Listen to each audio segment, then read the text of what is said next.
ওইটাকে আপনি মানবেন না। এই যদি হয় আপনার আচরণ, এটা হচ্ছে দ্বিচারিতা। এবং অন্য আরেকটা শব্দ আছে ধর্মীয় ভাষায়, এটা আমি বলতে চাই না। আমি মুখে মাস্ক পরে, আমি সালোয়ার কামিজ পরলে এমনি আমাকে কম চিনতে, তার মধ্যে মুখে মাস্ক পরে ঘুমটা দিয়ে উন্না দিয়ে আমি কিন্তু প্রত্যেকটা ছোট ছোট মিটিংগুলো, বড় বড় মিটিংগুলো ওরা বক্তব্য রাখছে, আমি প্রত্যেকটা জায়গায় কিন্তু আমার উপস্থিতি। বিগত 16 বছরে এই বিএনপির এমন অনেক নেতাকর্মী ছিল যারা তলে তলে আওয়ামী লীগের সাথে নেগোসিয়েশন করে সবকিছু করেছে। তাদের গাড়িতে শুধু পতাকাটা ছিল না।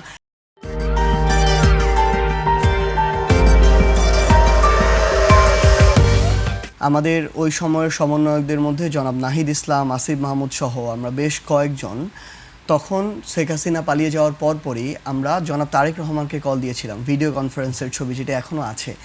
দিয়েছিলাম এ কারণে, আমরা এখন যে তাদের কথায় কথায় মাঝে মাঝে বলে যে এনসিপি বা সমন্বয়করা জুলাইকে কুক্ষিগত করতে চায়, যদি চাইতো সেদিন ওই 5ই আগস্ট বিকালবেলা তারেক রহমানকে কল দেওয়ার কোনো প্রয়োজন ছিল না। তারেক রহমান ওই মুহূর্তে বাংলাদেশের জন্য কোনো গুরুত্বপূর্ণ স্টেক ছিলেন না। ওই জায়গাতেও আমরা তাকে একটা দলের প্রতিনিধি মনে করে, বিএনপির মতো একটা বড় রাজনৈতিক দলের প্রতিনিধি মনে করে আমরা তার সাথে যোগাযোগ করি, কারণ তিনি সেই মুহূর্তে দেশে নাই। যখন তাকে আমরা আমাদের জায়গা থেকে বিপ্লবী সরকার তো দূরের কথা, জাতীয় সরকারের কথাও বলি যে আমরা এই যারা বর্তমানে অভ্যুত্থানের পক্ষে রাজনৈতিক দল আছে, আমরা সবাই মিলে একটা সরকার গঠন করি, যেই সরকারটা আগামীর বাংলাদেশের জনগণের আকাঙ্ক্ষাগুলো নিয়ে কাজ করার পরে তারপরে একটা নির্বাচনের মধ্য দিয়ে গণতান্ত্রিক প্রক্রিয়া চলে যাবে। সেই সময় স্পষ্টভাবে জনাব তারেক রহমান ওই জাতীয় সরকারের বিপক্ষে বলেছিলেন এবং বলেছিলেন যে না, এটা করা যাবে না, একটা ইন্টারিম সরকার গঠন করা হোক, সেই সরকার 3 মাসের মতো থাকবে, এরপরে সেই সরকার নির্বাচন দিবে। তাহলে গতকালকে যেটা সংসদে বলেন, আমি সেটা বলছি যে পার্থ ভাই, এই যে বিপ্লবী সরকার বা আমাদের যে জাতীয় সরকার, এটার পিছনে সবচেয়ে বড় অন্তরায় ছিল আপনার মাননীয় প্রধানমন্ত্রী জনাব তারেক রহমান। এই জন্যই আমাদেরকে শহীদের পিতা দিয়ে আমরা আমাদের জায়গা থেকে শপথ নিতে পারি না। এই কারণে কি বিপ্লবী সরকার হয়নি? শেষ করছি, হ্যাঁ অবশ্যই, কারণ তাহলে তো এত বড় একটা রাজনৈতিক দলকে একপাশে রেখে আমরা ওই মুহূর্তে দেশের গুরুত্বপূর্ণ একটা ট্রানজিশনাল পিরিয়ডে আমরা কখনো একসাথে কাজ করতে পারতাম না। ওই ভাঙনটা যদি তখন হতো তাহলে কখনো আর দেশের একটা স্থিতিশীল অবস্থা থাকতো না। তো সেই জায়গা থেকে আমরা তখন আর শহীদের পিতার কাছে কিংবা শহীদ মিনারে যেতে পারিনি। তখন আমাদেরকে আবার ওই বঙ্গভবনে গিয়ে ওই শপথটা নিতে হয়েছে। গতকালকে আইনমন্ত্রী একটা কথা বলেছেন যে যেই ক্ষমতা বলে বা যেই ট্রানজিশনাল পিরিয়ডের কারণে তিনি 6 তারিখে অ্যাটর্নি জেনারেল হয়েছেন, সেভাবে হয়েছেন যেভাবে জনাব নাহিদ ইসলাম উপদেষ্টা হয়েছেন। তাহলে ওই একই প্রক্রিয়ায় তাহলে তো আমরা আমাদের জায়গা থেকে এই গণভোটটাকে বলেন, এই অন্তর্বর্তীকালীন সরকারটাকে বলেন, এই নবনির্বাচিত সরকারটাকে বলেন, প্রত্যেকটাকে গ্রহণ করতে হবে। কিন্তু আমরা যদি আচরণটা এটা দেখি, যেই আদেশের ভিত্তিতে আপনার নির্বাচন হচ্ছে, গণভোট হচ্ছে, আপনি যেটা আপনার সুবিধা, যেটা দিয়ে আপনি ক্ষমতায় যাইতে পারেন, এমপি হইতে পারেন, প্রধানমন্ত্রী হইতে পারেন, আপনি ওইটা মেনে নেবেন। আর যেটা দিয়ে আপনার সংস্কার করতে হবে, আপনার স্বৈরাচার তৈরি হওয়ার পথ বন্ধ হয়ে যাবে, যেটা দিয়ে আপনি আর ক্ষমতাকে কুক্ষিগত করতে পারবেন না, ওইটাকে আপনি মানবেন না। এই যদি হয় আপনার আচরণ, এটা হচ্ছে দ্বিচারিতা। এবং অন্য আরেকটা শব্দ আছে ধর্মীয় ভাষায়, এটা আমি বলতে চাই না। এরপরে আরও বেশ কিছু কথা যেগুলো আপা বললেন। বিএনপি আপা মাত্র বললেন যে তখন বিএনপি বলতেছিল যে আমরা নির্বাচনটা হয়ে যাক, নির্বাচনের পর সংস্কার নিয়ে কথা বলবো। নির্বাচনের আগে অন্তর্বর্তীকালীন সরকার, সকল রাজনৈতিক দল, জনগণ, অভ্যুত্থানের পক্ষের যারা আন্দোলনে অংশগ্রহণকারী, তারা সবাই মিলে ঐক্যমত্য কমিশনের মধ্য দিয়ে যে একটা সনদ তৈরি করেছে, বিএনপির অনেক বাধা বিপত্তির পরও সেটাও যখন গণভোটে 70% মানুষের রায় দিয়ে বাস্তবায়ন করা যাচ্ছে না বিএনপির বাধার কারণে, সেখানে নির্বাচন হওয়ার পর এগুলো কিছুই যদি না থাকতো, বিএনপি জীবনে কোন সংস্কারটা করতো, এটা বাংলাদেশের মানুষের কাছে প্রশ্ন। এরপরে আপা বললেন যে গণভোট আমাদের সংবিধানে নাই, হঠাৎ করে গণভোট ঢুকে গেল, আইনের মধ্যে নাই, জবরদস্তি করে দেয়া হয়েছে। মানে এখন যদি বলা যায় এরকম 100টা এখানে রেটরিক নিয়ে আসা যাবে যে কোনটা সংবিধানে ছিল। আপনি আমাকে আমার জায়গা থেকে ওই 5ই আগস্টের অভ্যুত্থানটা কি সংবিধানে ছিল? শেখ হাসিনা হেলিকপ্টারে করে পালিয়ে যাবে, এটা সংবিধানে ছিল? তারেক রহমান দেশে ফিরে আসবে, এটাই সংবিধানে ছিল? বেগম খালেদা যে মুক্তি পাবে, সংবিধানে ছিল? নির্বাচন হবে, সংবিধানে ছিল? 26-এ মাননীয় প্রধানমন্ত্রী হবে জনাব তারেক রহমান, সংবিধানে ছিল? কোনো কিছু তো ছিল না। তাহলে আপনারা আপনাদের জায়গা থেকে এই বিষয়গুলা শুধুমাত্র মানে বলার জন্য বলছেন, অ্যাকচুয়াল যেগুলো আপনাদের পক্ষে যায় ওইটুকু শুধু মেনে নেবেন, ওইটুকু সংবিধান আপনি কাজে লাগাবেন। আর এখন একটা গণভোট, যেই গণভোট মানে কিন্তু এটা আমার দলের না, এটা তো এনসিপির না। ধরেন যদি এই গণভোট না হতো তাহলে আপারা এটা বলতে পারতো, বিএনপি বলতে পারতো যে এটা ঐক্যমত্য কমিশন চাপিয়ে দিয়েছে, এটা অন্তর্বর্তীকালীন সরকার চাপিয়ে দিয়েছে।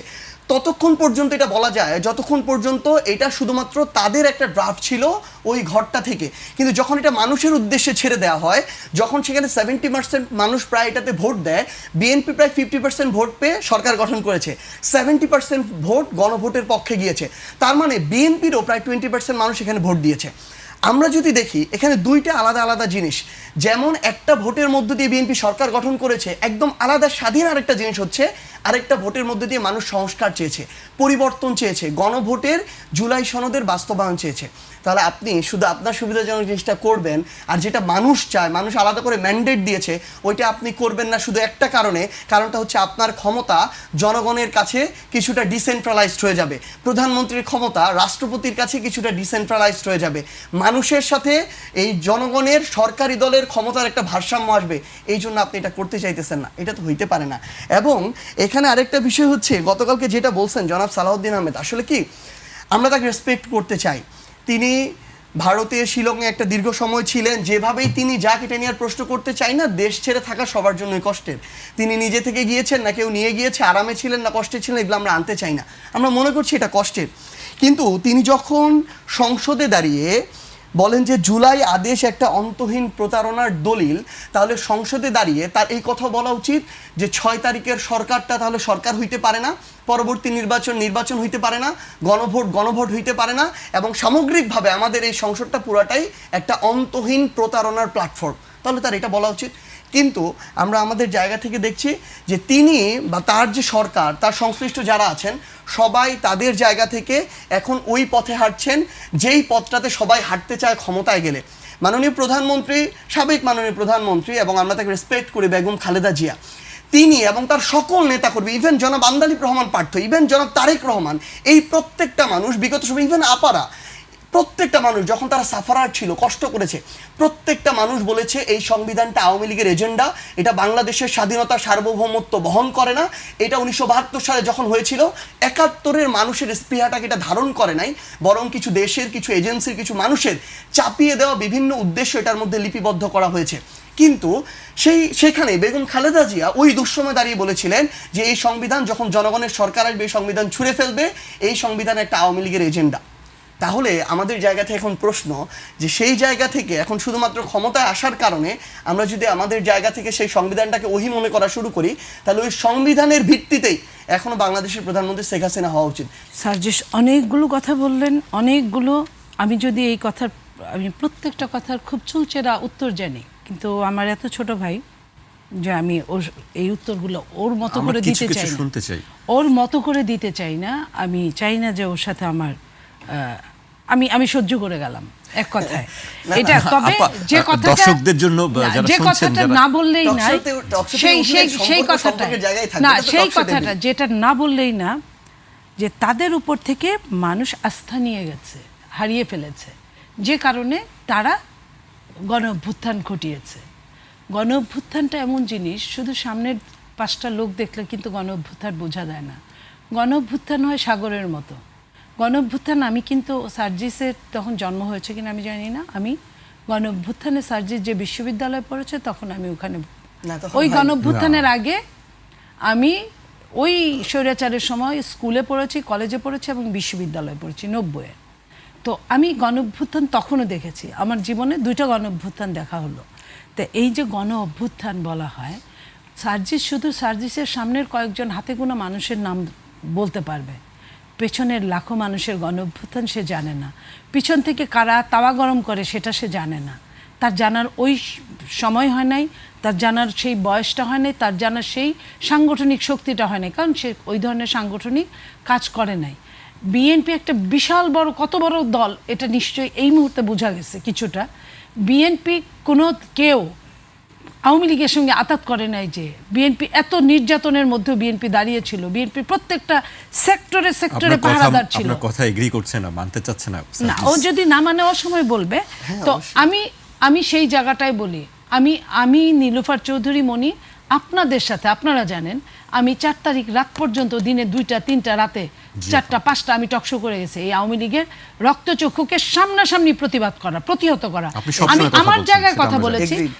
সার্জিসের জায়গায় কথা বলেছে। সার্জিস তার জায়গায়, তার বয়সে, সে ওই বয়সে স্পার্ক করেছে, বাট আমার তো একটা বয়স হয়েছে, আমি আমারটার দায়িত্ব পালন করেছি। বাট আমি তো ওর কাছে যাই নাই যে এটা আমিও করেছি, আমাকে তুমি ভাগ দাও। আমি আমার দায়িত্ব মনে করেছি, আমি কখনোই যাইনি, যাবও না। বাট ও যদি এটা মনে করে যে আমি কিছু করি নাই, তাহলে তো ঠিক হবে না। আমি আজকে 2 বছর পরে আমি এই কথাটা বলছি, যখন এই কথাটা আসলো, আমি একজন সামনের কাতারের একজন সৈনিকের সাথে কথা বলছি। তো আমি পিছনের কাতারে ছিলাম না, আমিও সামনের কাতারে ছিলাম, কিন্তু আমার সেক্টরটা ভিন্ন ছিল। আমি ওই জায়গায় কথা বলতে চাচ্ছি, আমি একা না, বিএনপি এরকম, বিএনপির লাখো জনতা লাখো লাখো জায়গায় তারা আন্দোলন করেছে, তারা পা হারিয়েছে, হাত হারিয়েছে, চোখ হারিয়েছে, জীবন হারিয়েছে, সব কিছু করেছে, এবং তারা মাঠেই ছিল। আমার নেতা জনাব তারেক রহমান সাহেব, উনি 24 আওয়ার্সের মধ্যে উনি কয় ঘন্টা ঘুমাতেন আমি জানি না। উনাকে আমি ওই একটা চেয়ারে বসে থাকতে, আপনি বলেন, আপনাকে যদি এই চেয়ারে যদি দিনে যদি 18 ঘন্টা আপনি বসে যদি 64টা জেলার আপনি প্রবলেম সলভ করেন এবং কোনখানে কি হবে আপনি যদি করেন, আপনার ব্রেন ঠিক থাকার কথা নাকি? আই স্যালুট হিম যে উনি ওইটা করে পারছে। আমি তারও নাম্বার চাচ্ছি না এখানে, এটাও তার দায়িত্ব। উনি রাষ্ট্রের আজকে প্রধানমন্ত্রী, উনি ওইটুক দায়িত্ব নিবেন বলেই প্রধানমন্ত্রী। তো আমি কথাটা আসছে এই জন্য যে বিএনপির উপর আস্থা হারায় নাই। যে কথাটা বলবো যে কয়েকদিন আগে আপনার সার্জিসের যে সহকারী আপনার সজীব ভুইয়া, সে যখন ডিপ স্টেটের কথা বলছে, তাহলে তো তার কথা মতো ওইটাই ঠিক।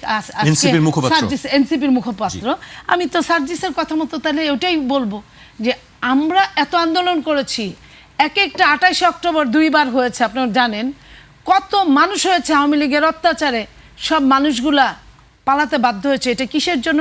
হয়তো অদৃশ্য কোনো শক্তি ছিল যারা চায় নাই বিএনপির মাধ্যমে এই আন্দোলনটা জবনিকা ঘটুক, তারা চায় নাই। বিএনপি এটা জানতো বলে বিএনপি সার্জিসের সন্তান আসুক, যে একদম আতুর ঘরের ছেলেটা, সে আসুক, তার মাধ্যমে যদি দেশ স্বাধীন হয়, দেশে যদি স্বৈরাচার মুক্ত হয়, দেশ যদি আপনার ফ্যাসিস্ট মুক্ত হয়, আমরা সেটাতেও রাজি।